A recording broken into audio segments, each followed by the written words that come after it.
What we gonna do right now is go back, way back.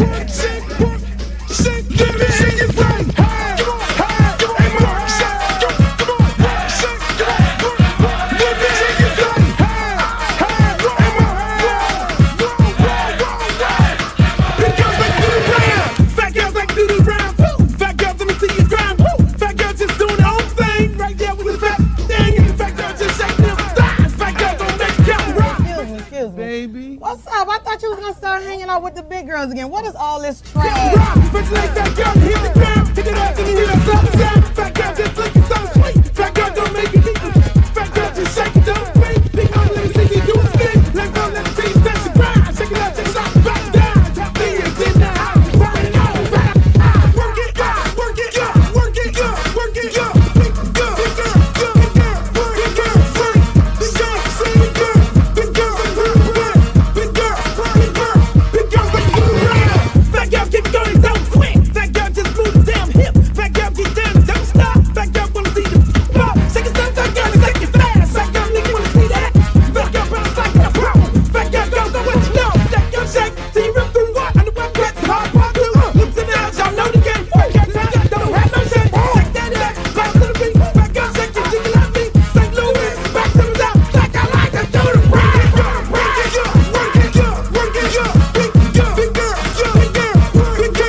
I'm serious. Where you are, not 12 hours.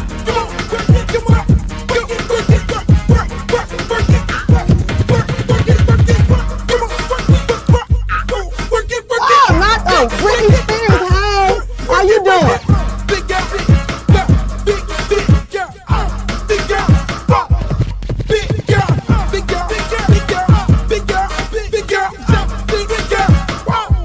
Oh, but ain't the little leprechaun. Girl, your wings are so up. You look a mess. All about the big girls. What about the big girls? Big girl, work it, work it, work. Big girl, work it, work it, work.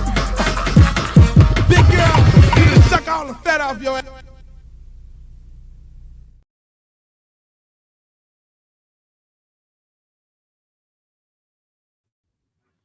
Yo, what up, y'all? Welcome to another edition of the Uncle Luke Show podcast. I'd like to thank you guys for being here today.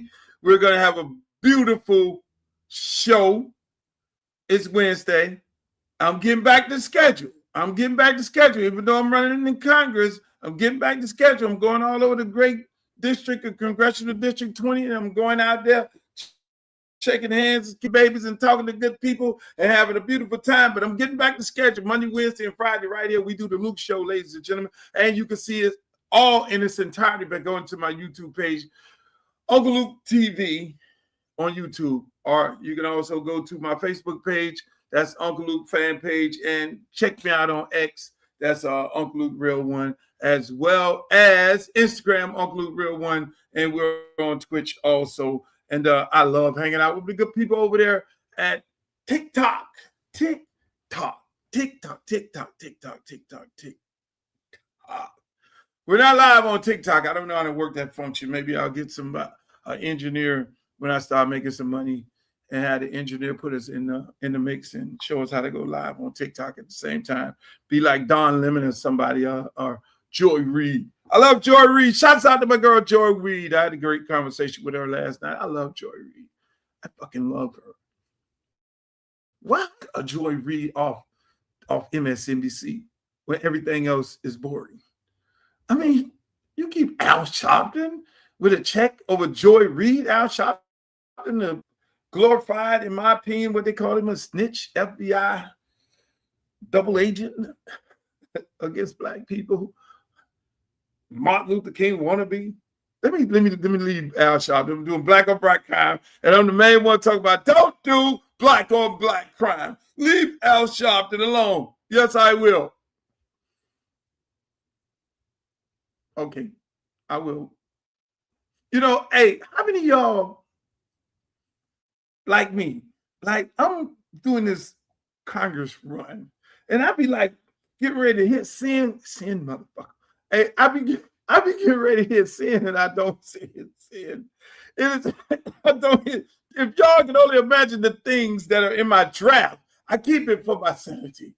Let me just keep it and leave it in the draft. At least I fucking said it. And now hear me, the man, the free speech guy, not hitting sin when I want to hit sin because I want to be politically correct, even though I'm the free speech champion and all that and some, but I don't hit sin on certain things. So I'm gonna just keep it a buck. There are things that I'm like, look, I'm gonna get their ass. And then I'll be like, okay. Shit. I was riding in my district. I was coming from Wilmore. Shouts out to all the good people in Wilmore. I mean, it had to be about 3 black people in the entire crowd. Wilmore, another community that I've discovered, is in Coconut Creek.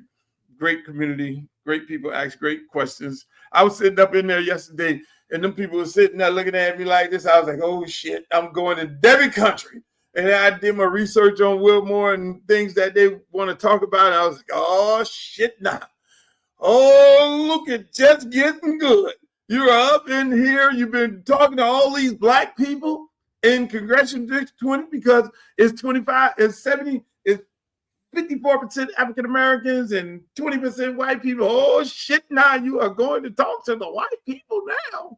Hey, back to back, 2 days back in the row. It's like Palmer, Wilmore. But I love both groups. And those, they are in our district.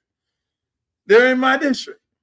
And I will serve them the right way, which is not a problem. But those folks in Palmer, they were looking at me. They was like, yeah, we fuck with you. You know what I'm saying? It was like, but them people in Wilmore, they were looking at me like, I was like, oh yeah, this is definitely DWS country right here. And so I'm like, okay. I said, okay, is that what we doing? Is that what we doing? Is that what we doing? Okay, let's go there. Let me just address the elephant in the room. Let me tell you all, I know this is, I ain't say predominantly white crowd. I was like, we know where we're at. Let's talk about where we're at right here in this country right here. And everybody in here with these democratic values that we all have. Let's talk about the elephant in the room. Well, the elephant in the room is the fact that I went off and I pushed hard like nobody on this panel here against Hakeem Jeffrey, which I love him to death and I want him to be the Speaker of the House when we take over the House. But I'm going to tell you like this. You all hold the responsibility of the crashing of the Democratic Party here in America, not just in this district. So you elect the white woman. Every black man in America, well, most of them are going to be like, oh, Democratic Party ain't no different than the Republican Party. Shit, they had a real brother like Uncle Luke running, and they let a white woman take the seat of a black congressional district, and the black Congress, the Congressional Black Caucus, said nothing about it. And the white people voted the white lady in, and they say, fuck y'all. So what's the difference between them and us? And now we're going to sit home, and then Byron Donald is going to win the governor. All the black people going to sit the fuck home. They're going to sit home in the midterms, and you will not win the House nor the Senate. Boy! And I was telling them that. I told them people that. At Wilmore, I told them that in their face. So if you play these games and vote down racial lines, you're not going to win anyway. We're going to win. If you play these games and vote down race, and if God allows this lady to fuck around and get in there, what's going to happen to black men? They're going to this is going to be major confirmation. This is going to be major confirmation that the Democratic Party gives a rat's ass about African-American men. Yes, I said it. They're going to say, oh, they don't care. That's why I'm telling all of my young people, I need my young people who gave up on the whole fight in this district, who said, fuck this politics, I'm going over to independent. Independent is not independent. Look, right now, we got a chance. We got a chance to change the world. Because if you elect me, if I go to Congress, I'm not going there with being on the Homeboy Network, because the black people there have already shown me that they have no backbone. The Black Caucus showed me that it's all about a party. A fucking the Black Caucus party where you go and be entertained and bullshit and run around like chicken with neck off, like y'all really doing something. It ain't really about black people. They've shown that. But I will be the person to go to Congress and say, no, we're going to caucus and we're going to defend and we're going to support African Americans. It's not, you got a whole goddamn black caucus of people, and the leaders say, don't say nothing about that race in Florida in 20 because she's one of our friends. Hell, no. No. You think Mega will sit down and allow some Republican to say some slick shit about Mega? Oh, your ass won't make it to the midterm. They'll let the chief executive involved say, I don't like him. Fuck that. Nobody votes for him, and I'm going to support the other candidate. That's the difference between Donald Trump and Hakeem Jeffrey.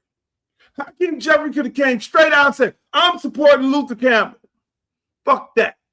I don't believe what she's doing. We're not going to be hypocrites here in the Congressional Black Caucus. We're not going to be hypocrites. If we're going to go after Republicans in Tennessee, if we're going to go after Republicans in Alabama, if we're going to go after Republicans in Louisiana for gerrymandering a map and taking control and taking our black seats, this is us. We're here to defend African Americans first as the Black Caucus, or have the Black Caucus lady do it, not dance around the fucking answer. Oh, hello, Miss head of Black Caucus. What did you have a conversation with Debbie? What did you do? Well, you know, tap dance, tap dance, tap dance, tap dance.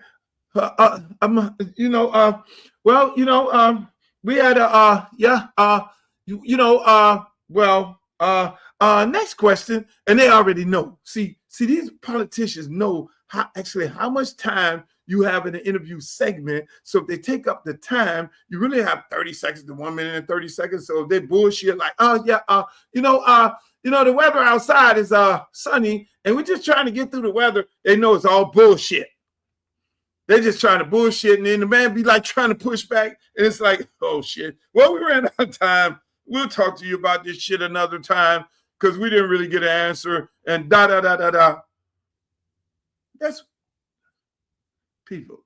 Let me do the Michael Jackson, take my hater blockers off.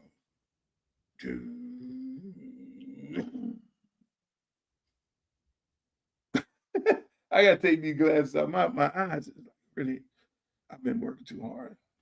Hopefully they're not bloodshot red. I do not take any drugs or anything like that. I don't even drink alcohol. I just drink juice. That's the only problem I have. Juice, ginger ale, and Coca-Cola. Juice, ginger ale, and Coca-Cola. That is my problem. Yeah. So people, I told them people at Palmyra, the white people over there. I told them white people over there at Whitmore the same thing. I'm like, this election is about you. The savior of the Democratic Party is about you. It's just like you say, when I take my ass up to Washington, Philip, and I go to Washington, I'm going there guns blazing, boss. Literally, I am going in there to work and going in there to bring back the money. Because that's what it's all about. If you ain't about bringing no money back to your district, what the fuck are you doing? And then I already know what I'm dealing with. I'm dealing with a bunch of black members that playing like they're part of a group, but they don't stand on nothing. I walk up in there like this, say, okay, all right, I'm going up in there. Hey, Mr. Campbell, I'm gonna be cordial. I'll be cordial. I'm gonna be nice. I'm gonna be freshman. I'm gonna respect the game. I'm gonna respect the fact that those individuals know how the game go. But I'm gonna say, I'm gonna always hold that. I'm gonna always hold that against them. They're gonna have to show me 5 times that they're really all about black people. They're gonna have to show every black member of Congress, me going in there, they're gonna have to show me 5 times how that they really give a fuck about black people. Because right now, I don't see it. I'm sorry. I don't see it. When it's time, when you, it's like friendship. What do we tell? I tell you, you can tell me all day you love me. Luke, I love you. Luke, you're my friend. You're my best friend. But when there's an adverse situation that happens, like I lost my house, me and my son is sleeping outside, and all of a sudden there ain't nobody picking up the phone. And I called my friend, hey man, what's up, man? Oh, you know, like the lady, like the head lady of the Black Caucus. Well, we gotta go here. A real friend is, and a real friend of the community is the person who does what? Who jumps out there and be like, hell no, we Black Caucus, fuck that. This fucking white lady right here, and we screaming on these people about taking black seats. No, fuck no. Hey, look. We're going to have a conversation and we're going to say this and we don't like her. We don't like her, but we ain't even got to say we support Luke. We ain't even got to say that. But Donald Trump, you got to respect him on that.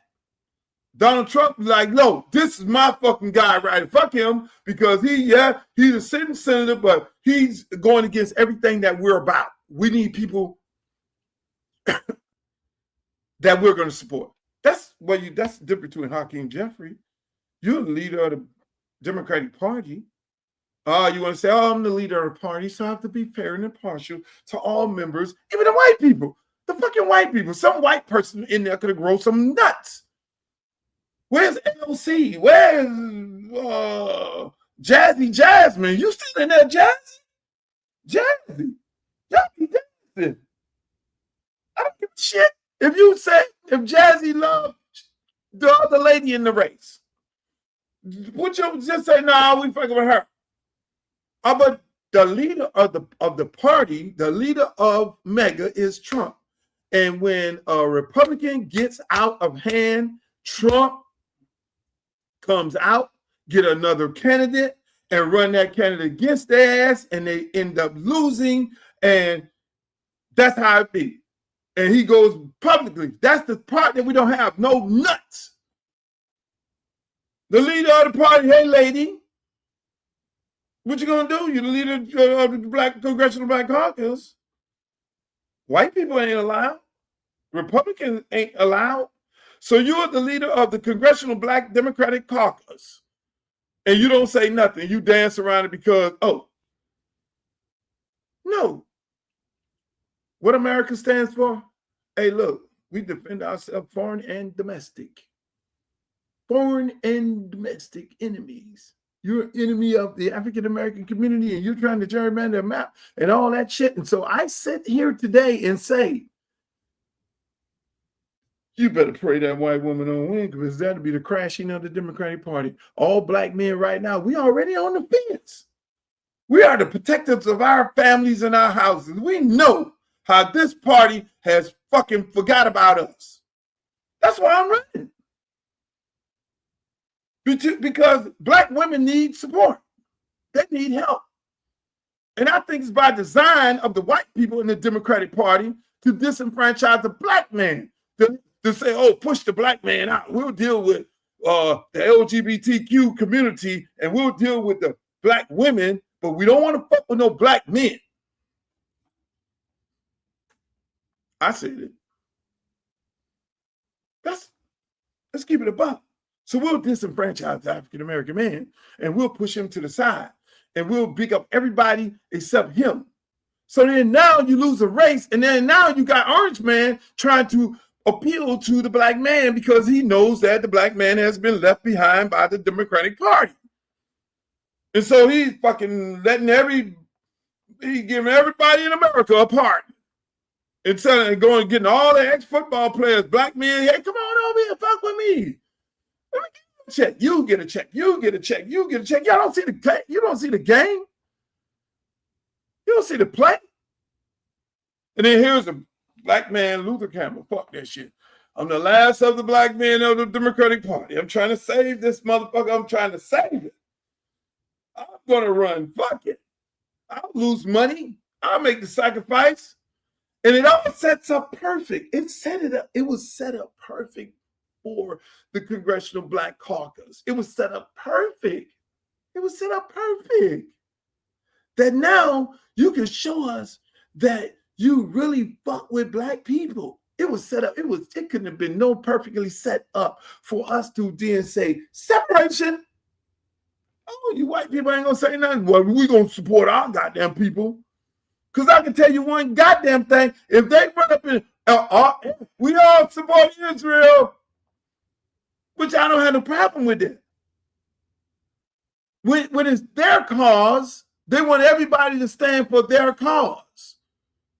When it's their cause, they want everybody to stand for their cause. But when it's our cause, when we're being disenfranchised, nobody's there to stand up, not even our own people. What the fuck are we doing? I know they're praying like, Lord, please don't let them young folks come out there and vote. Please don't let these people who got mad at the political process to come out and vote. We just need this race to be about super voters, seniors. We need the separation of the vote. Please don't let these Haitians vote for Luther Campbell because he's the only person in this race that's going to fight to protect them with TPS. Please, Lord, this is what they're praying. Please, Lord, let those people vote for the Haitian lady. Please, Lord, let the LGBT community vote for the young guy who's LGBTQ. Please, Lord, let them. Please, Lord, let Debbie get her white people voting, a little bit of black people. Please, Lord, let this dude Dale, who is another checker pass and things going on. Please let anybody but him. Because if he come up here, he's coming in with guns a-blazing. Guns a-blazing. He coming up here to burn this motherfucker down. Because if there's a white person, Democrat, get out of hand, like this lady getting out of hand, oh, I don't need no motherfucking black caucus to tell me to shut the fuck up. For free speech. Ain't damn person in Congress, in the black caucus, went to the Supreme Court fighting for free speech. I would be the one. You think I'm going to be silent? Oh, you can talk all that jazzy shit when it comes to Trump and them catchphrases when it comes to all that. But where's the principle? Just stand on business. Are we really standing up for the black people? Are we really doing that? Let's stand on principle. Let's make it happen. Talk to me. But then again, that's where we at. That's where we're at. I'm having such a great time, ladies and gentlemen. Luther Campbell Congress. Make sure you go to my website, www.luthercampbellcongress.com. I'm having such a beautiful time running. I'm having such a beautiful time going to them communities and explaining to them people how important this election is and that the world is watching. I say the world is watching. I've been on CNN damn near 4 times talking to the world. And the world is watching Congressional District 20. Are we going to end up like Memphis? When Ford Sr. was the congressman of a black congressional district, and Ford Jr. was the congressman for the black congressional district, and then a white guy came through there and they then bullshitted and gave him the district. And now you see what we got, what we dealing with now. I love the people of Memphis. Shit, I'm going there in a few weeks. I love Memphis. But you got to understand what the fuck happened and how we got to here and how we need to straighten it out. It was some coons running around with the white man and said, put him in, and then there go to the neighborhood.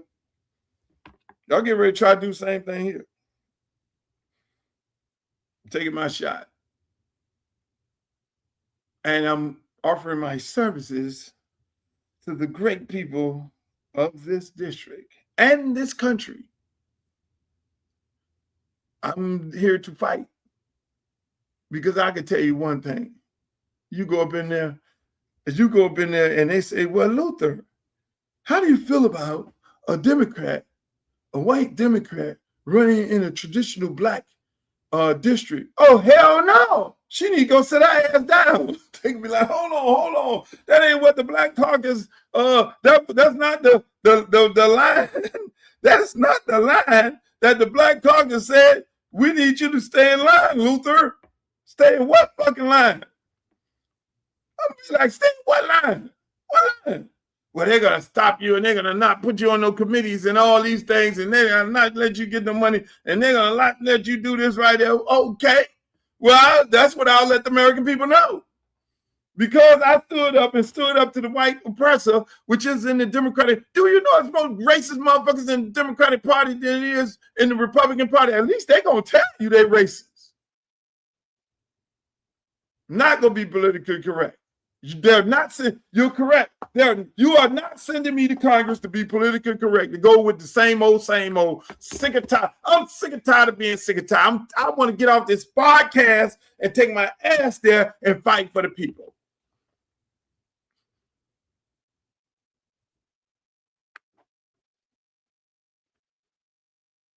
Getting tired of this shit. I did my research. I was like, well, Luther, before I started running, I said, okay, all right.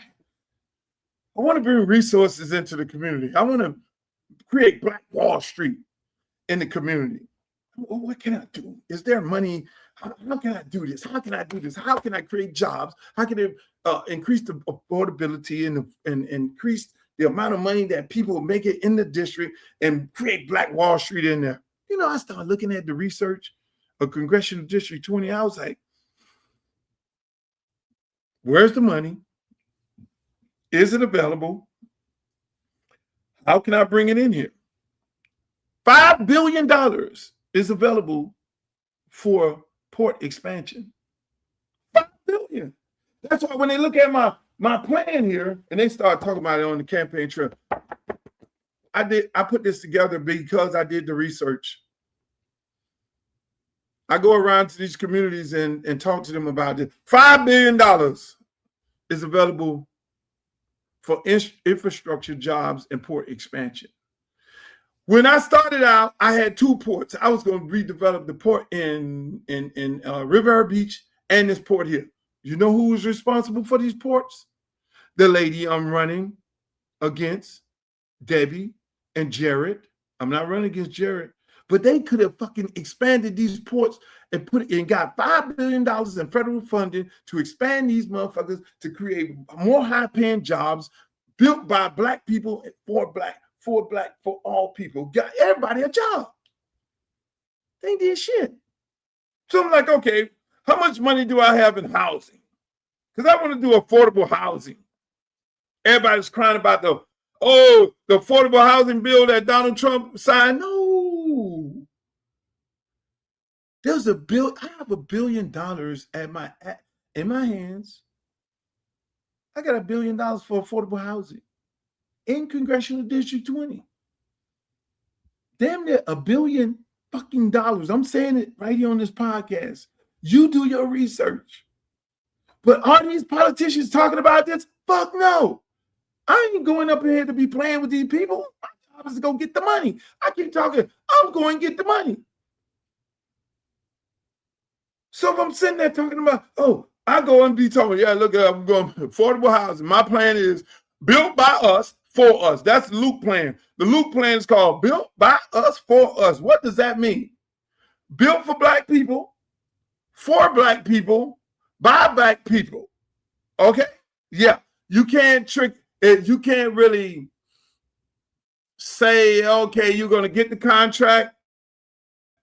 Look out for these people and make sure that they are in line to get these contracts. You can create systems because what normally happens is we'll win the contract. But you know what normally happens? We can't get a bond. And so when you can't get a bond because the white people know, the Hispanics know, you get the contract, but you can't get the bond because you need a bond. If you know anything about construction, you need a bond in order to be able to what? Get the contract. It's got to be bonded. It's like the bank got to back you. Like, yo, we got you. And these banks don't back black contractors. That's how black contractors have to then give their contract to Julio Raimundo. Julio Raimundo bond the job, and the black guy, he gets peanuts. He won the bid, and you think that he really is the person who's spearheading the job, and he really got the job. Oh, we gave the job to a minority. Yes, he did win it. Bob Swinger won it, but Bob Swinger ain't the one doing the job because Bob Swinger couldn't get bonded, and every freaking person that's elected know that's the case. So you know what? You eliminate the bonding part of it because then you put part of that money is going toward getting our fellow African-American contractors bonded. So you can be the federal government, can be the bank, or you just go partner with blockchain. Hello, because they desperately wants to be in the district. See, I ain't playing. I'm not playing under no circumstance. I'm really on that bring the money back to the district. So here we go. We got seniors struggling with the insurance and the rent, and they need relief. The insurance and the property taxes they're losing. They got their money. They're retired. The house is paid for. My house is paid for. I'm retired. So, okay, house paid for. I'm retired. I got a little retirement check coming in. I got to put myself on a fixed budget.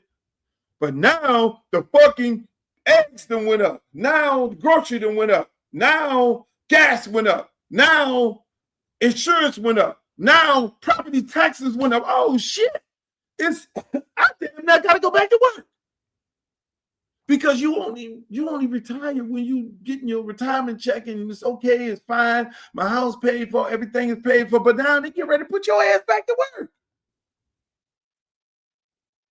They get ready to put you back to work. Why? Do you have when you go to the Publix and Winn-Dixie and all these stores and you see the old people bagging the grocery and shit. The old people, they gotta make ends meet. Because they got high-ass homeowners insurance, high-ass groceries, high-ass gas, high-ass cost of living. Then ate up their retirement money, eating up they trying to gut the damn they got to pay for their own dental. Medicare, Medicaid, they're trying to gut Medicare, Medicaid. They got the fucking prescription drugs is out the roof. Some of the stuff these prescription drug companies doing is criminal. Absolutely criminal here in this country. You think people had to go through that same thing in Colombia? Y'all go over there in Brazil and y'all go get all your little breast implants and implant this and implant that, teeth implant, all that shit in these third world countries. Why is it so cheap over there? And why is it so high in the greatest country in the world? Make that make sense. That's because the people you are sending who's supposed to be experienced to Congress are screwing you. Because those same people, the insurance companies, whether it's health insurance or whatever it may be, they stand to profit. Nobody is working for the people because all these fuckers are profiting off of us. The same shit that third world countries go. You got people going to get BBLs and every kind of L and teeth jobs and dental implants and all this shit that we have here in America, and they're going overseas to get it done. Why is it so cheap overseas and it's high over here? The same thing. It's because our elected officials are taking the money from these corporations and these companies to then do what? Price gouge the American people. And I want to tell, I want to experience Congresswoman. My ass experience to keep fucking you. Yeah, I said it. They're going to call me and say, "Look, stop with the vulgarity." But I get passionate about this. I'm passionate about this. It's more. I get more passionate about it because I'm going in the district and I'm talking to 93-year-old ladies and 110-year-old ladies, and they're telling me that the people about to take their property. These people that laid their body down for this country and laid their body down for us. You got veterans, can't get veteran services and all this. Some people know, and then the other ones don't. They didn't fought for the country and we just fuck them. Really. And it's real easy. Hey.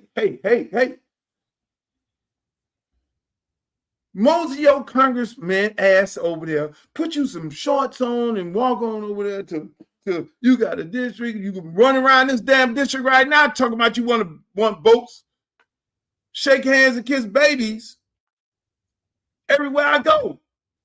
Whether it's Palmer, where I don't care, wherever I go, they say, what's your level of transparency? Hi.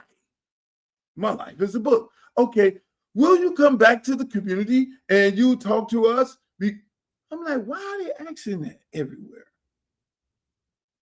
Did the last congressperson did not come back to talk to y'all? And I'm mad at you. Over there in Coconut Creek, that's what Jared Moskowitz was. And then over here where the other sister was, they were like, are you going to come back and talk to us? I'm like, hell yeah. Why wouldn't I talk to y'all? I need to come back and talk to y'all because we got to do this shit together.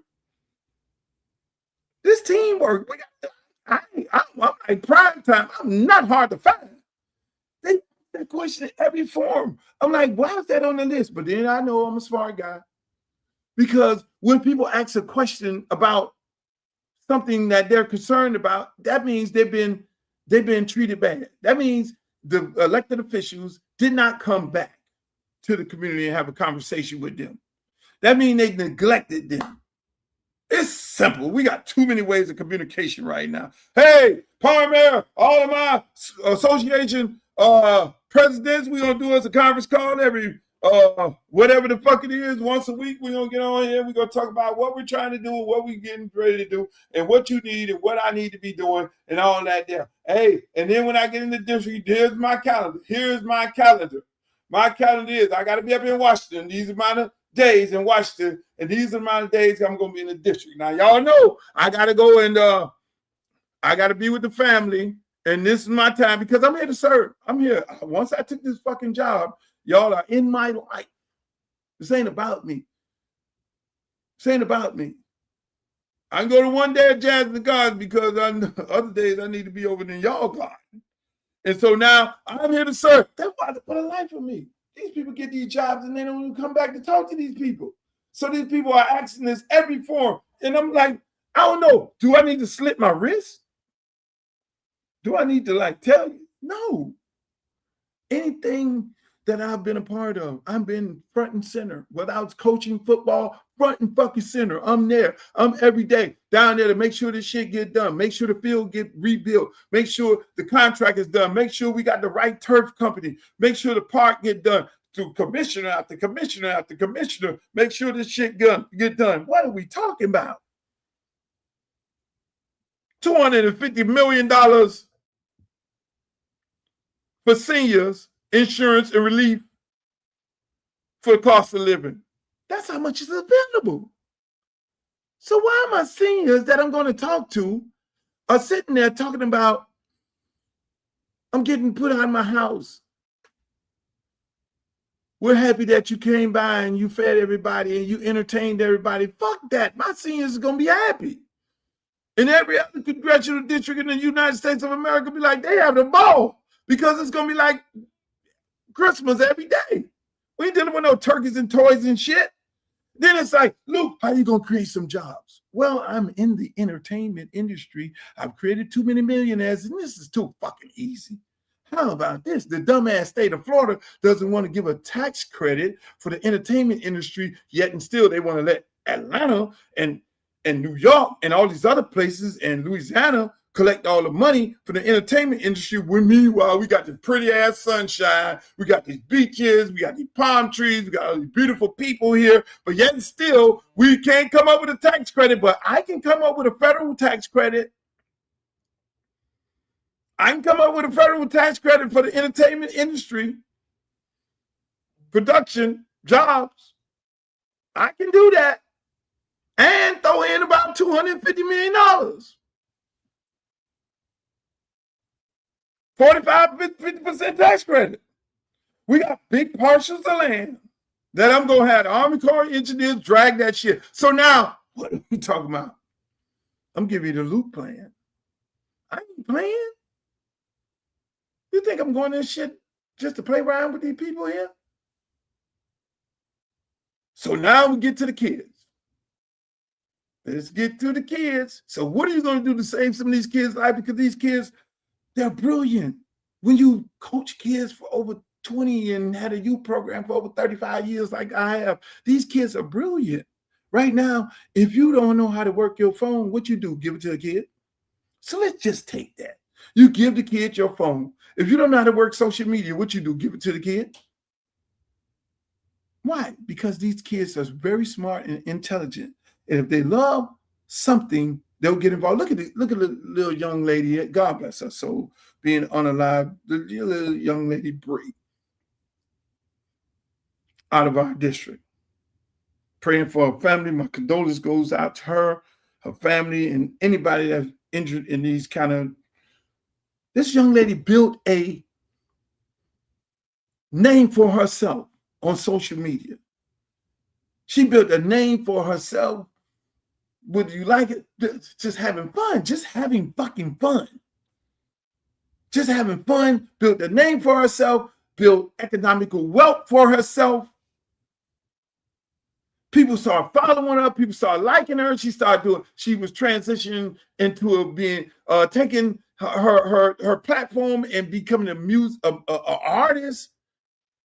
She's doing a song and everybody's singing a song. Do you know how difficult it is to go into the studio and make a record where people like it? Do you know how difficult it is to create a person, get a person with a personality for other people to gravitate to like? That is difficult. That is very, very difficult. If that was so easy, everybody would be doing it. Half of y'all sitting on here right now, you do a fucking post and you get one like and you're mad because you ain't got another one. But this little young girl and all these other young people are on here like the Speeds of the world, and they're creating avenues through these platforms that they're presented that they never gave us any education on. These kids never got education on this. These kids never got education on how to work in marketing, how to market yourself on social media. They're finding it out there, doing it on their own because we're so fucking brilliant as a people. We will always find a way. So Luke, how much money you got for the kids? apprentice, tech, trade, $150 million. Oh, yeah, it's $150 million available. How are you going to implement that, Luke? Shit, we going out to the parks. We're going out to the schools. We're going to partner up with the school district. We're going to say, hey, we need to put the trade schools back in here. We need to teach some of these kids, we're going to partner up with other corporations that want to come into the district and do the work and to be able to help our kids be the best and brightest. We can do that if we can do it with football. If we can do it with basketball.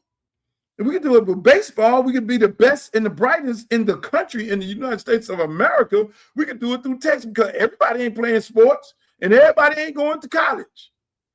We need to be able to have avenues for these kids to do what? Be able to make a living, making good money, not working at the McDonald's. You sitting on the social media, we talking about, oh, we got mental health issues. Our kids sitting on social media looking at this shit. And like, oh my God, they're making all this money, they're throwing all this money, having a beautiful time. How do I get there? How do somebody help me? And ain't nobody, because the school system is test here, test there. And they got a little 27-year-old teacher, no disrespect to the teachers, but I like Miss Brown. Old Miss Brown, who know the game, who know how to teach your ass and who will put you in check and know when you're trying to be New York City slick. You need to have a combination of Miss Brown in there with the young teacher. Everybody too quick to get rid of Miss Brown. Let's get rid of Miss Brown. But Miss Brown know the game, and Miss Brown know how to tap that ass when you getting out of hand. I got $100 million for small business. $100 million for small business. So if my homeboy CC, he's doing good. He wants to do some improvements to his restaurant. Luke, I want to do some improvement to my, hey, we got $100 million. We got $100 million. Improve your restaurant. Improve your restaurant. Hey, over here in Tamarack, there's a Jamaican restaurant over there. What is it? Kitty? Boy, that shit, I'm telling you, that food good. That food good. When you go to a Jamaican restaurant and you order brown stew chicken and you have the white rice with the gravy and you could taste the coconut in it, oh, they cooking. They cooking. This ain't no bland. They cooking. They cooking some real Jamaican food. So all these restaurants and clubs and all these businesses in Broward, and I'm gonna tell you, I've been living in Broward 15 years. Y'all know my Miami dude. I'm taking my services to Broward, but I'm still helping my program in the city. I'm helping my entire state. I'm helping the country by doing this. But I'm going to tell you, Broward, Congressional District 20, we got clubs, we got restaurants, we got culture, we got everything. Some areas in South Florida don't have no clubs. They don't have no culture. There's clubs, there's restaurants, there's businesses, there are homeowners, there's thriving community. This $100 million going to small business, do you know where that take them at? See, but again, the career politicians, this is not on their, they know that this money is available, but this money that I just went down, the $5 billion for port infrastructure, port expansion, the $1 billion for housing built by us for us, the $250 million for the seniors, the $250 million in the entertainment and the tax credit for production and jobs and things like that, the $150 million in trade and tech for the kids in the school, the $100 million in small business, that money is available. But if they gentrify the neighborhood, who would get it? Who would it be available to? All this, my plan is to create Black Wall Street. Y'all thought I was just playing? My plan is to create Black Wall Street. So how do you do that? Even with the cost of living going up, even with the high cost of insurance, you attack the insurance issue. But you create high-paying jobs in the district where people can afford to stay there. See, because their game is to make it where you can't afford to stay there. So you combine that with crime, and you create this high cost of property tax high. You create it by the jobs, gas. Okay, hold on. Let me just make gas up, grocery up, homeowners insurance up, jobs still the same. You're still getting the same amount of money, but all the cost of living has went up. Plus, you got people riding by shooting up the house next door. So the cost of living just went out the freaking roof. You can't afford to live here. There's no Fortune 500 companies here. So you can't go there to BMW because they got a big old BMW plant. Oh, no. You can't go over to Mercedes because Mercedes Corporation is here. We don't have that. What we have, what we are a service industry community. South Florida is service industry. Why are they calling me on these phones? South Florida is a service industry community. That's why it goes to TPS. It's like, okay, so make this make sense. And I didn't even mention it. Make this make sense. So you're going to get rid of all the Haitians. Let's make this make sense. You're going to send all the Haitians back to Haiti. You're going to go to the Supreme Court, rigged up court, and you're going to get the ruling to take these people temporary status away. Now, two things with that. The experienced congresswomen are supposed to be the ones who are going to fight to keep the people's status here. But what happened to the experienced congresswomen? Why in the fuck they deal with this before it happened? They know it was coming down the pipeline. Why didn't you get with these people who are on temporary status and say, look, you need to get a work visa. Let's create a pathway for one, you get a work visa, and a pathway for you to become a citizen. So if some crazy ass orange man get into the White House and say, we want to revoke temporary status and send you back to a war country, then you'll be protected. That's one part. That is your elected officials, the representative failing you. These same ones, y'all sitting up there talking about got all the fucking experience. Oh, Luther don't have the experience of going to Congress. Well, Luther do not have the experience of bullshitting people under no circumstance. Luther do not have experience in stealing money. Luther does not have the experience in gentrifying a community and taking away African-American jobs and hiring the cost of living so the people can then move out of the district, and then for you to then have your multi-million-dollar homeboys to come in and purchase all the property for low fucking cost. No, I don't have that experience, sweetheart. Under no circumstance. But I have experience in doing what? Making young men and young ladies millionaires, showing them the way, creating programs. But this is crazy.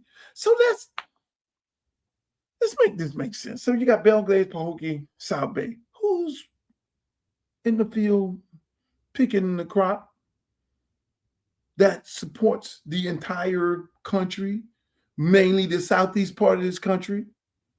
It's Haitians. So now you go round up all them Haitians and send them back to Haiti. Your fucking grocery prices just went up. Who's gonna be out there? Who's gonna be picking it? That your grocery prices just went up. Who's gonna cook the food over there at Prime 112? This is a service industry. All the Haitians are the ones cooking the food. All the Haitians are the ones who are making up the beds. So you're getting ready to crash an entire industry in South Florida, even Mar-a-Lago, they got Haitians in there cooking them motherfucking food up in there and cleaning up that place. So you get ready to crash an entire South Florida fucking around. You get ready to crash the entire economy of South Florida because you want to be talking about, oh, we're going to fucking throw the Haitians back to damn Haiti. Really? Y'all better go check.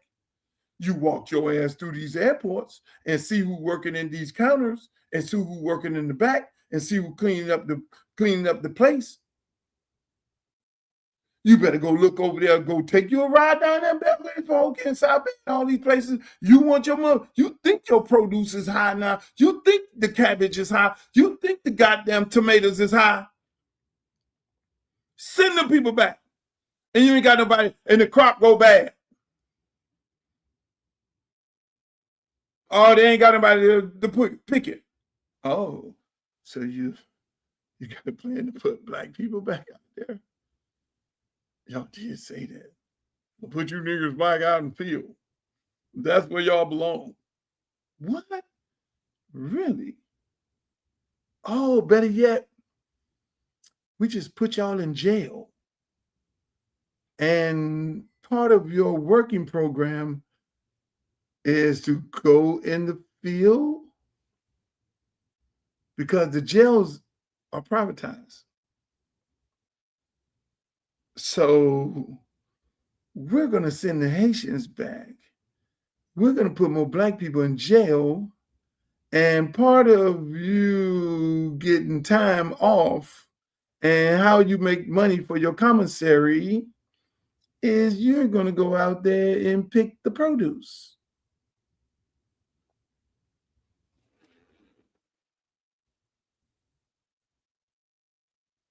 Meanwhile, I'm not experienced.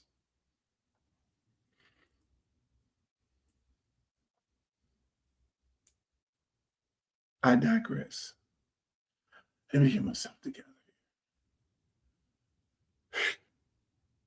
Because none of these things that I just mentioned off and all this money available, but they don't want it available to us because I just, in my economic plan to bring more jobs and more money into the district, and that's not with the partnerships of the people who I'm going to bring in here. I was on the phone this morning all night long with a friend of mine, big movie studio guy, a couple of them. I was like, hey man, let me ask you something, man. Y'all interested in can I cut a deal with you guys? Can we do something where we create a tax credit? And so if you had a tax credit in South Florida, if you had an opportunity for the federal government to put in X amount of money for you guys to bring in studios and then make and educate and put people to work from my district. We know how the unions come in. The union is going to make sure our people get, union pay, which is high pay. If we could work together on something like that, will you guys be interested? Hell yeah, Luke, shit, filming in Florida. Right now, we got to go film in Puerto Rico, and we got to go film in places that look like Florida that gives us a tax credit because it looks like Florida. They're literally going and filming in other parts of in other countries that look like Florida because Florida has no tax credit. I said, well, my tax credit is going to be like this here now. You're just going to be bringing people in from out of town and getting the money. No, my tax credit is going to be determined how many people you employ. The biggest amount of the tax credit you'll get is based on how many people you employ from my district. So I mean, you're going to have to start educating our people. So the gaffers, the grips, and all these things like this. And then some of your cameramen and all that shit going to have to move down here in my district. And they're going to have to pay taxes in my district. They're going to have to buy a house. They're going to have to be a part of the community in my district. That's how that's going to be determining how much of the tax credit you get. No, you're not going to bring no people in from California and New York and all these places. They're going to hop on a plane, come down here. You're going to get a tax credit. You will get your ass back on the plane. No, we ain't doing that. Because this is all about the economic growth of an entire district, circulating the dollar within the community. And that dollar is not some $15 hour job or some living wage job. No, I'm talking about creating some real money jobs. Do you know what the... But you got to have vision. These politicians that's going around talking on these things, you hear them start talking about, I was about to fall out my seat when one of them started talking about port expansion. Motherfucker, you was the mayor. You ain't never talked about no port expansion. Because port expansion is a combination of the county, the city, the county, and the federal government. How much money you got? Until I started talking about it. Then the experienced lady never even thought about it. Expanding the port to create more jobs, to create more economic growth in Congressional District 20 in Broward County. I am so fucking good. I am good because I don't get into things just because I'm looking for a title. I go right now anywhere in the United States of America and sell out a 10,000 seat arena and make me a nice chunk of money and go sit down and go to the park and I can go on tour. I stopped a 29 city tour to do this. I literally stopped a 29 city tour to try and get a job that's going to pay me $170,000. Anything I make over that, I got to go to the fucking ethics committee in Congress to say, hello, I'm going to do a show and there's no funny business. And can y'all authorize this show?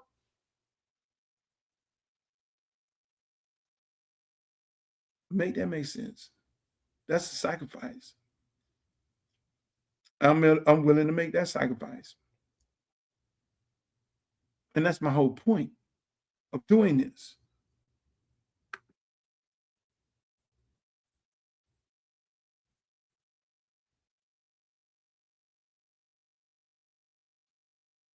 Why would I stop my YouTube? I'm not stopping on YouTube. No, this is transparent. This is transparent. This is a transparent congressman. When we go to Congress, we still gonna be transparent. We're gonna hop on this motherfucking YouTube. We're gonna do us a show. I don't give a damn whether I gotta tape it at 6 in the morning, because when you make the decision to do the work, it ain't about no party. It ain't about no women. It ain't about no power. See, some people get these jobs and they get the power, then they want to party. When they get the power, they want to be about the women. When they get the power, no, it ain't about no power. I got power right now. I don't need that shit. It's about letting the people know we're going to be right on here on YouTube. Okay, here we go. The Luke Show, ladies and gentlemen, live from fucking Capitol Hill. Here we go. Let's ride. Go back to my confines of my home and talk about what happened today and still talk about sports, politics, and entertainment, and still talk about University of Miami football and everything else. Yes, we going to do that. And y'all going to get on here and get on. We're going to have a bunch of crazies on here. Because once you elected, then the crazies come and y'all going to be the one to regulate the crazy. Get your crazy ass off here. Speaking of crazies, this shit right here. A team named Nolan Wells is gone missing after hanging out with the worst group of friends you could possibly have. None of these guys remember anything. Nolan comes from a 2-parent household and is a great football player at Ocean Springs in Mississippi. These guys, who are his so-called friends, claim that he got off on the island with a group of girls and had on black shorts. They had his phone and let him go off with a group of girls. And if the only people that last seen you look like these guys, I'm from Mississippi, that's the worst possible thing that could ever happen. Look at this. They even told his mom that he had on black shorts and gave false information to the mom. And guess what? The police are being white Mississippi police, and they're just saying, oh, well, they're not even really investigating it. So she's reaching out through Facebook to get any information to try to search and find this child on her own. And some of these kids' parents are putting out rumors saying that he's found to get the heat off of them. Like I said, these are some of the worst people God ever made. Like they say he don't make mistakes, but It is. Listen, man. Listen. I have a 16-year-old. I have a 16-year-old.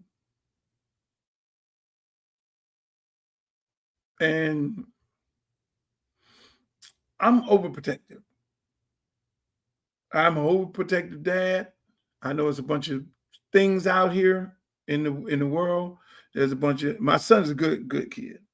I know everybody say that, but he's very humble. He's a very nice kid. He don't use no profanity. He don't mess around with no drugs. He don't mess with fast girls. He don't do anything. He plays baseball. He loves the game. He looks out for all of his friends. People come over. He's very hospitable guy.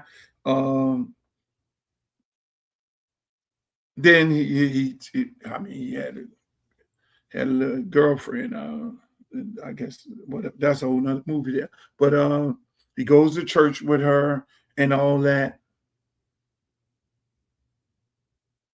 Then there's the parties that some of the friends have. Then you got to look at some of the friends and all that because we know, number one, look, they need cars. Okay, do you get him a car? You're a responsible young man. You got to sit there and pray. Your child gonna get back home because you don't want him to get stopped by some police because I would lose my fucking mind if a police stop my child and go with that crazy shit. Oh, I don't know how I'll be, you know. So, because I know he gonna get in the car and go and come right back home. And if he got his friends, he got the right type of friends. He ain't got no fast Eddie friends who want to smoke and act like they tough and gang boys and all that there and everything. Because we know as parents, similar to this young man here,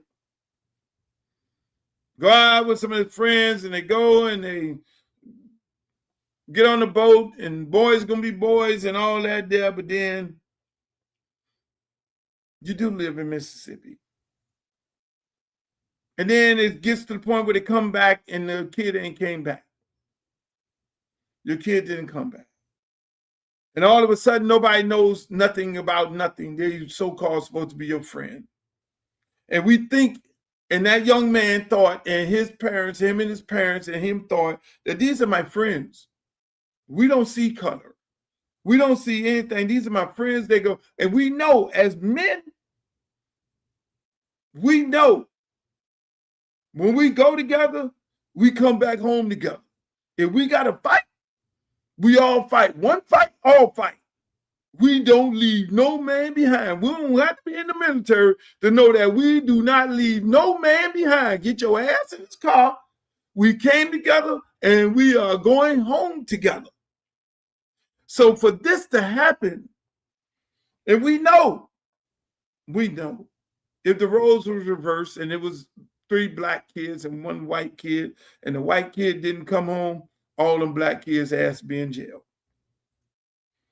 right now, are being interrogated, and everybody involved, their mama, their daddy, the dog at the house, the rats and the roaches or whatever the hell is in there, they all will be interrogated right now to this day. They'll be still interrogated.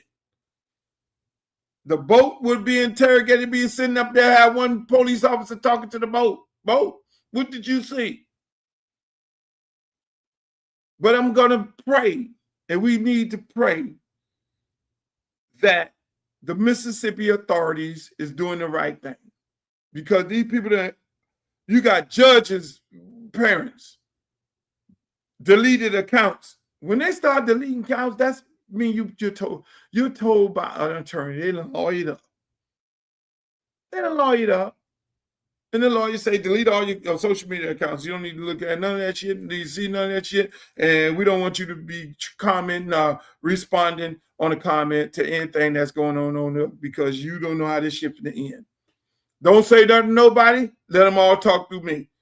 But it's sad that it has to come to this because they should be talking to the kids he went on that boat with. The kids on that boat should be talking to his mother, to the kid who did not come back, mother. Their mothers and them should be sitting by the campfire saying, well, you know, what happened to my child? And I don't give a damn what color you are. If your child leave with 4 other boys and they getting ready to go to a party, what the fuck? Y'all left him there? If y'all got on a boat, where's Bobby? Me as a dad, if my child came back and my son left Bobby, hey, who the fuck is Bobby? Man, don't you do that, boss. Matter of fact, you need to get your ass in that car and go find Bobby right now. Or we gonna go find Bobby together. You don't ever leave no man behind. What the fuck are we doing? This world hasn't gotten that cute where that happens. I've been coaching kids for the last 20 years. And when they go to the store, they all go to the store and they all come back to the school. They all go to McDonald's. They all come back from McDonald's.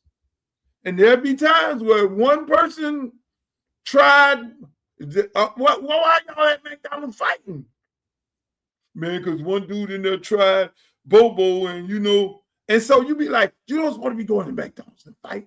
Y'all, what the hell y'all doing? I'm going to punish y'all and and all that there and everything. But coach, we weren't gonna let them just beat up Bobo. And you have to put on that normally how it works. Even in this new generation, they're still doing that. So we know things are changing in this new generation, but you don't leave no man behind.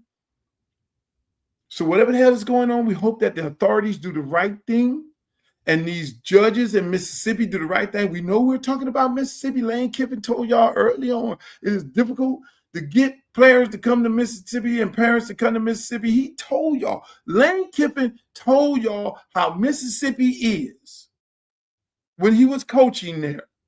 It's the harsh reality of it all. Lane Kiffin is a good friend of mine. And when he went to Mississippi, I said, Lane, I'm not coming there.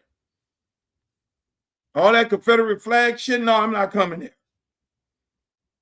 I ain't know, Lane. Lane, like, man, you can stay in Memphis and drive over. No, that's too much. Because the game might go late and then I got to ride through this shit here in the dark and all that. No. Captured by what is, in my opinion, the greatest tournament in the world. And I think people are still going to be caught up in a level of soccer fever in this country, the likes of which we haven't seen in at least 32 years since the last home World Cup, and maybe ever. That is a success. The fact that during the group stage and the extended portion of the group stage, the round of 32, we had games where we not only won, but looked awesome and looked fun. Great. That part feels like and is a success as well. You think, now, we're talking about soccer right now. I thought it was a success. The World Cup being here got everybody motivated, got people learning, even myself, even me. I sat up here and I'm fucking learning soccer. I thought I knew a little bit something about it, but I'm not no soccer guru. I'm looking at it. I'm still like, I only know 20% of it. But I know the stars come out in the knockout round. I know there's same thing as hate. Like on Ronaldo team, they had one little dude, he didn't want to pass the ball to Ronaldo because he wanted to be the star. That's what got their ass kicked out. I already knew that was coming already. We saw that beef. I know that there's cheating because what they did last night. Ooh, woo. I know that there's the United States trying to find a way, but all these big stars are really not from here. Even the kid who Donald Trump, Burt Wright, boy, that was some crazy shit. If Donald Trump tried to get Burt Wright taken away in the United States of America, on the same day the Supreme Court said, hell no, if you born here, you American. That's just the Constitution. And then Donald Trump turns back in and say, no, You need to let him play. A guy who was born here for 5 days because mama missed a flight, and he's technically an American because of birthright, and then he's been living in England all his life, and he's a star of the team. Unbelievable. Same thing with the guy from Mexico. They never let him be on the team because we're all sitting there like, black guy on Mexico? What the hell going on? Right? There ain't no other black person but Brazil or whoever it is, they threw him in the garbage, never brought him up to the team, and then he ends up going over there to Mexico and all that. So what this World Cup has shown us is two things from a standpoint of American. NFL, y'all better watch the fuck out. Because these boys making $40 and $50 million a year, and they're athletic. And if you can see this World Cup, there's a lot of black people in there. They let them African countries come in there. They expanded the field. I do know that part. And when they expanded the field, they let all these African countries come in there. People like Cape Verde and shit. Cape Verde literally created a team off LinkedIn and went that far. Went just as far as Americans. So the conversation becomes is this get ready to be a thing for America? Well, American girls are dominant. No, it's never going to be a thing here in America. No. I'm sorry to break the news to y'all because it's a country club sport. You got to have a lot of money to play soccer. And all these soccer fields and all these football fields that they didn't hijack, even in the black community, they ain't letting the black people play. I know one dude, lawyer friend of mine, his son plays soccer. Can we play soccer? Yes, if we taught soccer. Can we play it at a very high level? Yes, we can, because we're the most athletic people in the world, including all these foreigners. Because when you live in America and you drink this American water and this American juices and all that stuff like that, we got something in the water here that we are more athletic than anybody in America, in the world. We are superior than all on our worst day. So to teach us, and we learn the game of soccer, but we ain't gonna happen. That's not gonna happen, because when one of us start looking good, you know what happens? The European companies or teams sweep their ass up. They start getting them early. There was a story about a kid in Opelika, played football at the Ravens. I forget what the kid's name. He went out there messing around with soccer. Somebody saw that, and they took him and his mama, gave him $2 million and moved his ass somewhere else, and training him right now to be a world-class soccer player. So being that it's a country club sport, and the kids, they ain't gonna say it, and the kids in the black community and the poor communities can't afford to play, no, it's never gonna be a top sport here in the United States of America. They're gonna always have to go and get Americans who are playing overseas, who've been born here one day, and then get them to come play on their team. They gotta have to get the coaches. The coaching ain't even there, because the top coaches, you got to be a top player in order to be a top coach. You got to have played on a certain kind of level in order to be a top coach. You got to be able to keep your kids. This shit is worse than AAU. This is like AAU on steroids, because if it's one kid that shows some skill set and they could tell it early, then that kid is going to be living in Europe, making millions of dollars. Sorry, it is what it is. On top of it, where it ain't ever soccer moms with the little Pilates, doing Pilates and with mimosa up under the little TP. Come on, Johnny. They're out because they don't want their child to play football. So it's going to be very hard. I don't like to say never put in my vocabulary, but until they go into the inner city and introduce soccer into the inner city, until they transition some of these kids, these athletic kids who play football and basketball, and say, hey, look here, man, let me introduce you to soccer, until they get some real resources, because it's almost similar to baseball. They replaced the black man with the Dominican man. which Dominicans can play. They're very, very fucking good. But is that good for the ticket sales? That is the question. Is it good for the ticket sales? That is the question. So they look like brothers, play like brothers, but we live in a country where it's black and white. And I don't subscribe to this 13% African Americans. We live in a country where it's black and white. And in football, the black guy's going against the white guy. And that's what brings people to the stands. Even if the black guy is on the white guy's team, then they're rooting for him, but it's Bird versus Magic Johnson that fills the arenas. It's Barry Bonds versus John Smoke. That fills the arenas. Doc Gooden versus you name it. That fills the arenas. It's black and white in this country. And so if the white guy's on the team and the black guy, we get excited for our own people. I'm sorry, it's no disrespect to nobody else.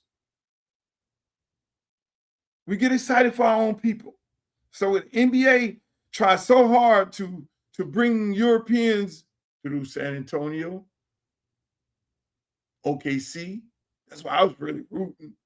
I was really rooting for the fucking Knicks, and we don't supposed to root for the Knicks, but World Wide West is my guy. That's my friend. That's one of my best friends. I got to root for him.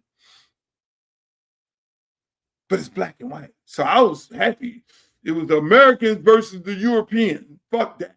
That's how I was looking at that shit. Wambi and all that, man. You Frenchy, man. Okay, I'm all okay. All right, but goddamn it, SKE. We can't really get into that. What is it, SKE? We can't really get into him like that.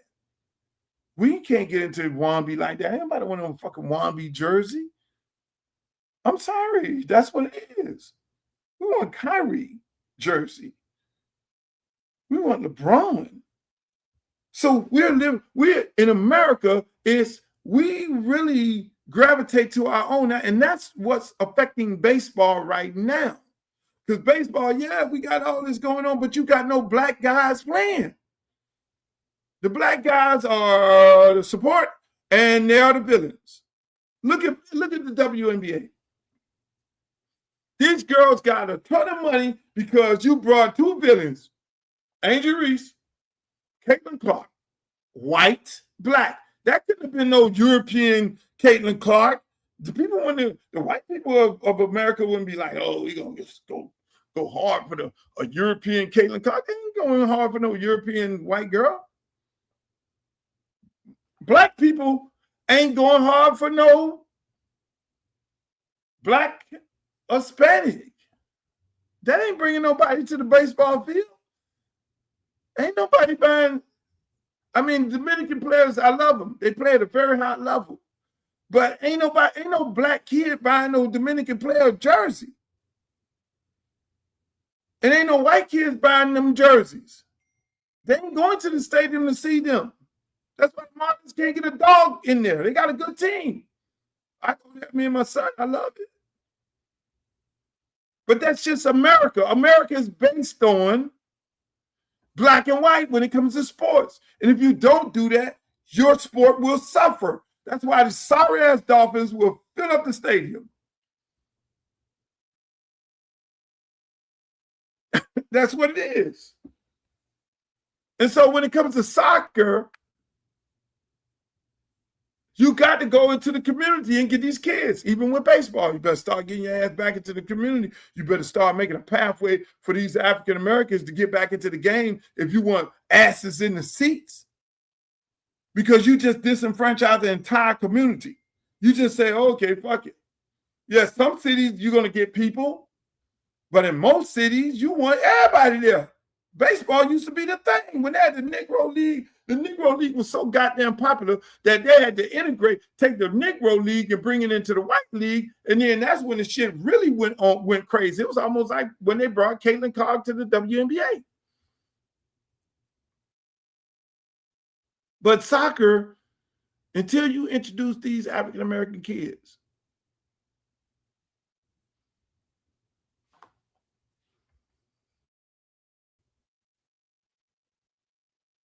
I'm just saying.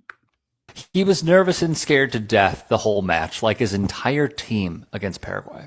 They couldn't even score a goal. They won by a fluke. The only thing many of us demanded of the Albiroja is not to have slapped him open-handed after the match ended, and that's despite not being a soccer fan. Oh, she wasn't done. The brute didn't even learn to write. Instead of mother's milk, he sucked on coconuts, and the most educated thing he heard were chimpanzees. That is fucking racist. You should have shown him the finger, Orlando Gill. I do it in the Senate, and nothing happens. Then Mbappe would respond. Then I'll get to her doubling down. Madame Celeste Amarilla, he wrote, you are a despicable woman and unworthy of your position. You do not represent Paraguay, the country which has sweated passion and honor throughout the competition. Through your recklessness and your brazen racism, the entire world has already forgotten the journey and the historic effort that your players accomplished during this World Cup, making way for an incompetent woman who gives the worst possible image of her country. I will never allow people like her the freedom to spread their hatred and racism across the world. So then, the senator issued an open letter. Here's what it says. I realized I was repeating the very behavior that I despise, so I deleted the post. I understand that it upset you because it was humiliating. Now I expect you to do the same. Withdraw your remarks and apologize to me. I will not tolerate your aggression. You have no idea who I am, and you have no right to say that, in all caps, I am a despicable woman unworthy of the office I hold. She would continue. This is gender-based violence. Plain and simple. It's political violence against a woman who reached her position through the votes of her people. Retract your remarks, honor your French citizenship, and apologize to me. Otherwise, I may begin legal proceedings on the grounds of gender-based violence. Gender-based violence. You jump out there and say some sick shit like that. Now I'm the victim. I am so hurt. You jump out that car and Bobby, you suck on monkey juice. No, coconut juice. That's the other part of soccer. It is absolutely racist. It's been racist. It ain't been, I think that's why I didn't gravitate to it, because I heard so many racist stories when it came to soccer. I heard so many racist stories, so many stories about people throwing bananas on the field in Europe, nobody doing nothing, calling the black players all kind of names in them stadiums. Nobody did nothing. And even now, you saw the kid Speed.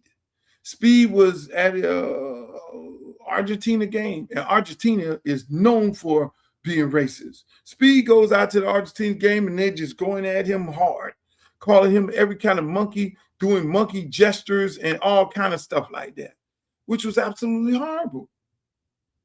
I can't make this up.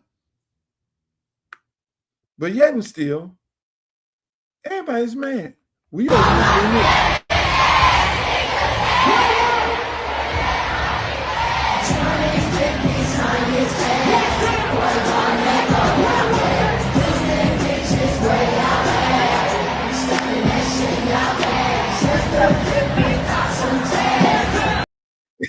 I had to do that. I had to push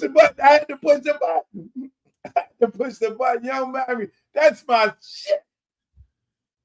I had to push the button. You know, I have it queued up. I'm gonna get flagged. I don't own the music. That's Young Miami music. I'm gonna call up my sister. I gotta call Young Miami up, because you know what? I was talking to Joy Reid last night. I gotta get Young Miami. We gotta get all these young people to get a whole new base of voters in. We gotta get all young people, and y'all too. We get a whole brand new young voting base. We could take over this shit. We could take over the world. If we get all Young Miami fans, all Cardi B fans, not just vote for somebody. No. Get them to actually vote. Get them to actually register. And we fucking can make some things happen. You're being hypocritical. Why am I being hypocritical? Why am I being hypocritical? Please tell me, chat. Please tell me, whatever your name is. You ain't even got no picture on your name. You just saying shit. You just some troll. You a troll. You trolling right now. You get a picture. Let me get you off here. You ain't even got a picture. Only person can even comment if you got a picture. Matter of fact, I'm gonna block your ass because you a troll. You don't got a picture. Get a picture. Get a like. Get a picture in your life. Get a picture in your life. You want to be hypocritical? Like this.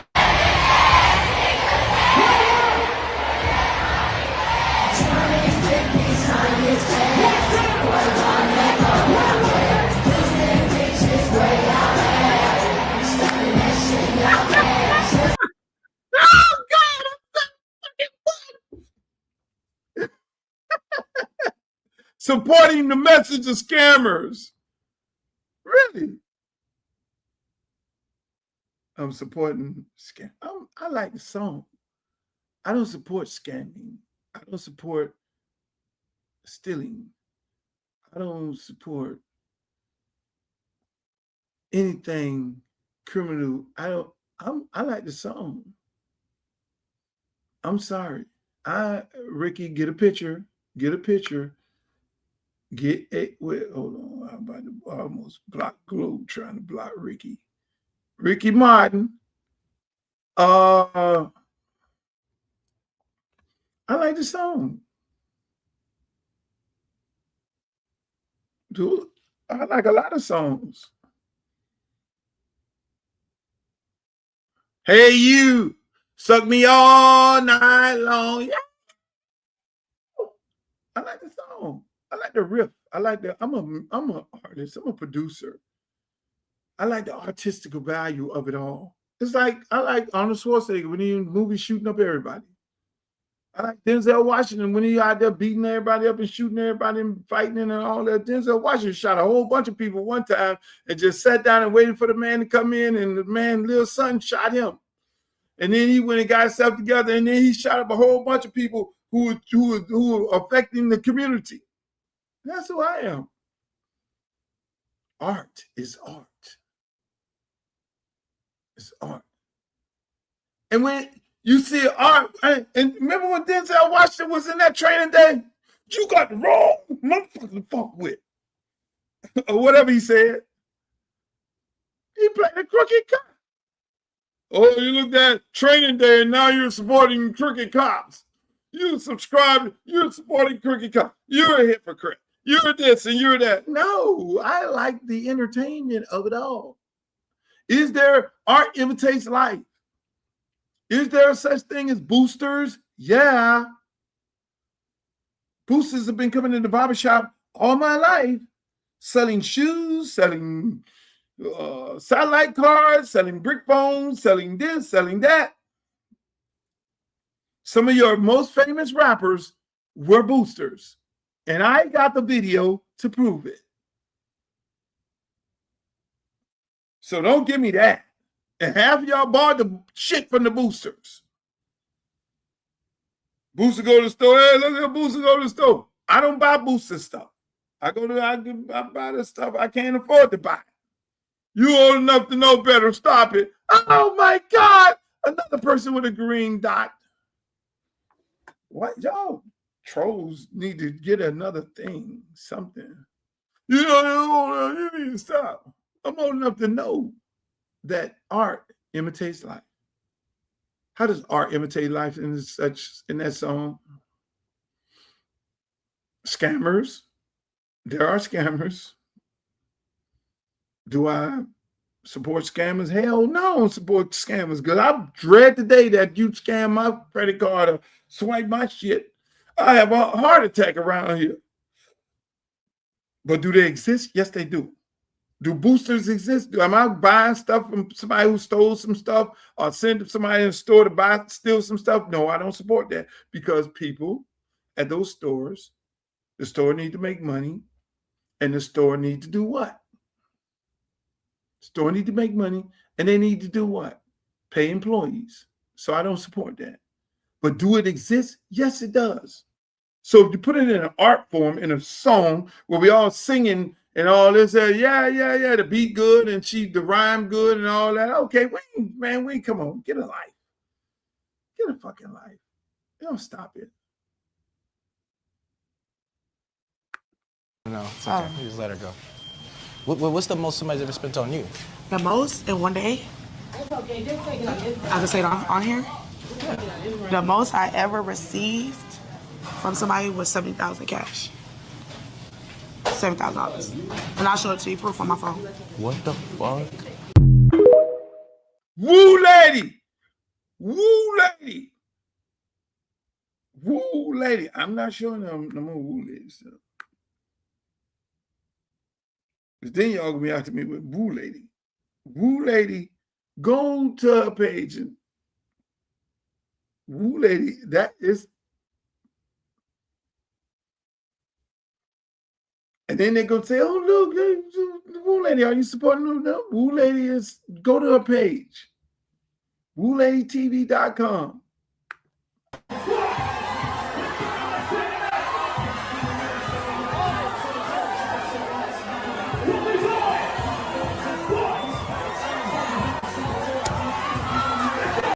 Young people having fun. God bless the young girl Bree Soul, that young girl on that video there. Living her life, having a beautiful time in life. And somebody took her life over the weekend, over the 4th of July weekend. So my condolence goes out to her, her family, and anybody that was injured in this situation. I just love when our young people are creative enough to be able to expand their popularity without hurting anybody. That young lady wasn't hurting nobody. She wasn't out there fighting nobody. She wasn't out there scamming nobody. She just was a streamer. And people loved her. They loved her content. And she was unalived. There's nothing that little girl, 21 years old, could have done to hurt anybody's feelings or take something from somebody or put her in a situation where her life should have been taken so early. And so, again, people often ask, why you running for Congress? It's the quality of life.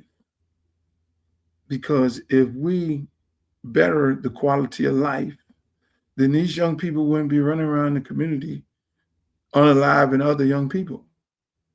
Because if I'm making 6 figures, I ain't thinking about unaliving nobody. I'm thinking about how can I make another 6 figures? If the quality of life is on a certain level, then the only time I'm pulling my gun out is when I'm going hunting.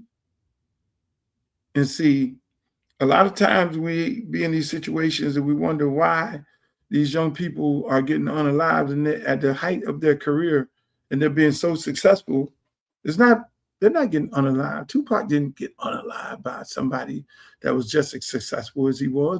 Biggie Small didn't get unalived by somebody just as successful as he was. No, they got unalived by people who envied them.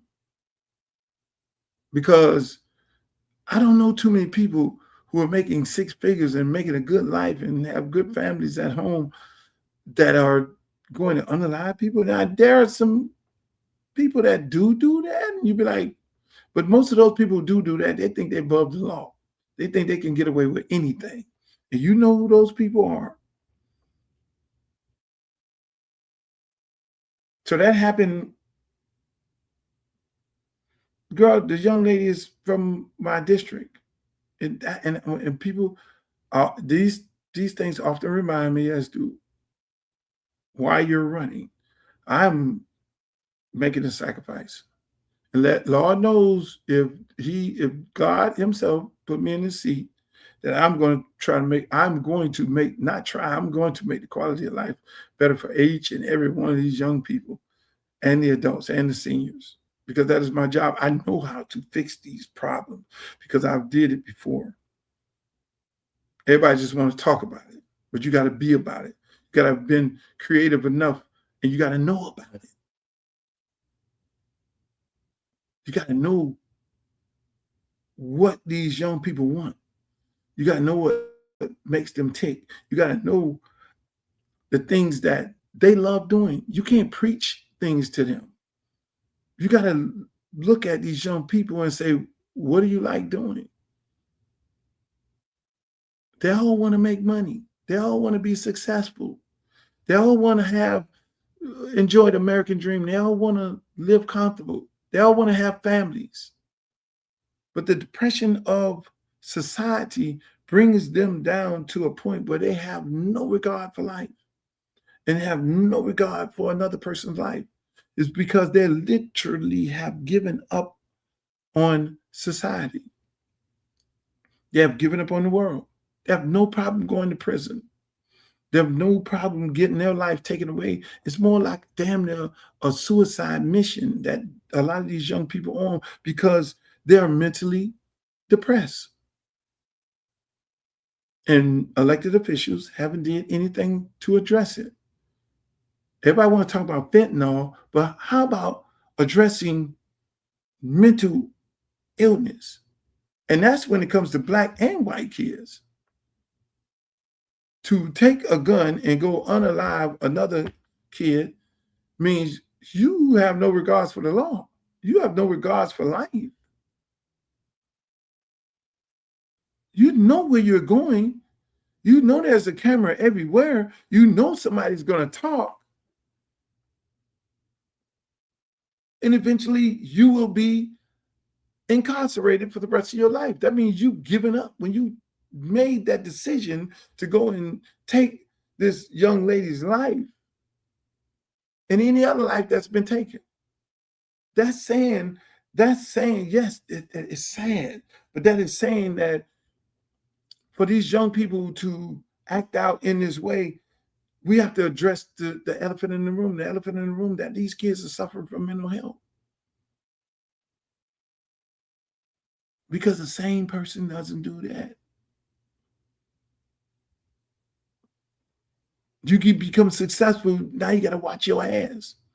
You're a little girl being successful, now you got to move like you ain't never had to move before because this success, damn, that happened overnight. So you don't know how to protect yourself like me as an artist or Jay-Z or some other artist or Taylor Swift or Travis Kelce or Lamar Jackson have to move in a certain type of way and be around certain type of people and can't do certain things. That young lady didn't know that because success had came so quick.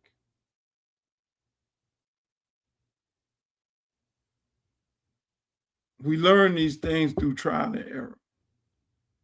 She doesn't have an opportunity to, she doesn't have the opportunity. She's gone.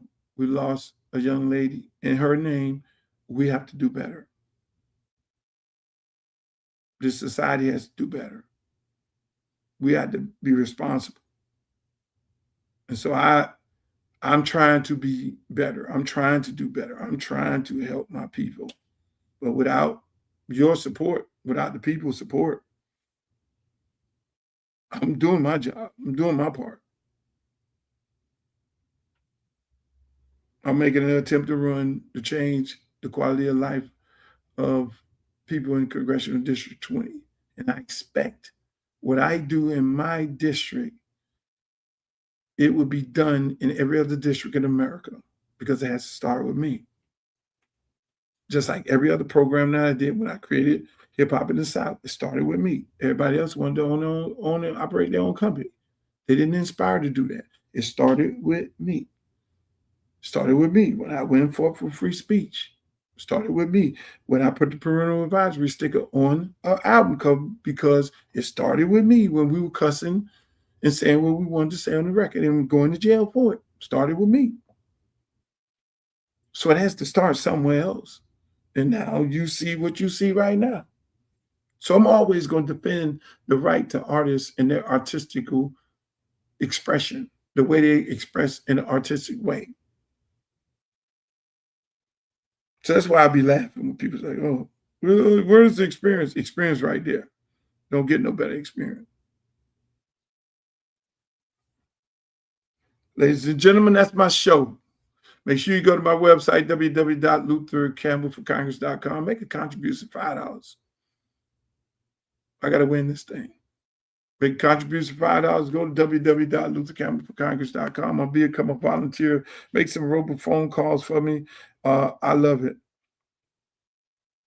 And we got to get these young people energetic to vote. If you have a platform, if you're on social media, if you live in this district, hey, look, man, get on there and tell people, tell these young people, tell these adults, hey, look, we know you're upset. We know you're mad.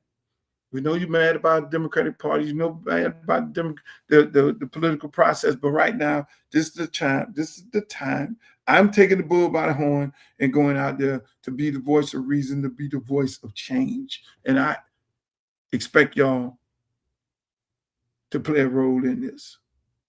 So get on your social media page. Hey, look here, man. Man, we vote for Uncle Luke. Create a movement. Go and share it and all that. Do a testimony. Tell people about the story. Tell people about what you know about me.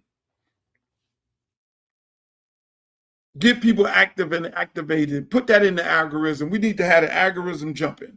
These mail-in ballots are going out next week at the beginning of the week. We need people. We need to create a movement on your social media page. I don't care if you got 100 followers or you got 5,000. We need to create that. And hashtag Congressional District 20. Put it in the algorithm. Let's create a fucking algorithm movement. That's my show, ladies and gentlemen. I enjoyed myself right here. Remember, Monday, Wednesday, and Friday, this is yours truly, the Uncle Luke Show podcast. It is brought to you by Luke Records and LukeRecord.com. Go to Luke Records, LukeRecord.com. Get all your Luke Record paraphernalia, the hats, the shorts, the shirts, and everything like that. Go to LukeRecords.com. Get all your paraphernalia. Hey, remember, if you want to be a part of my congressional run and my congressional campaign, make sure you go to my website, www.luthercampbellforcongress.com, and be a part of the movement. Just come on and be a part of it. Hey, shouts out to everybody on Facebook, my Facebook page. I love you all over there, fan page. Make sure y'all like, share, and subscribe. I need the likes and the shares and the subscribes, okay? Especially you people over there on YouTube, because my numbers need to go up on YouTube. I don't understand why I only have so many. I ain't even in the triple figures. I ain't even in the hundreds of thousands on YouTube, so we need to get those numbers up. And all my good friends on Twitch, I love y'all. I don't even have Twitch on my app, but I have y'all on here. All my good people, shouts out to all my good people over there on Twitter. That's where all the media, they sit there and listen to the show to see if they can get something on the show, and so they can drag me. But unfortunately, I love being dragged. Just spelling ain't right. This is yours truly, Uncle Luke. This is the Luke Show. Thank you for joining us. In the words of Walter Cronkite, may the good news. Peace. I love y'all. Hey! Lawyer, you got something to say?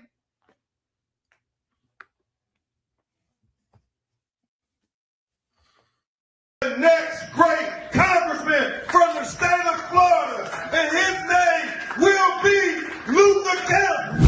I'm civil rights attorney Ben Crump, often referred to as Black America's Attorney General. I grew up in Fort Lauderdale, Florida, went to high school at South Plantation High School. My dad still lives in Parkway. We want to make sure we have a strong advocate from our community who understands our culture to go fight for us in the United States Congress. So make sure you go vote for Uncle Luke Campbell for Congress on August 18th.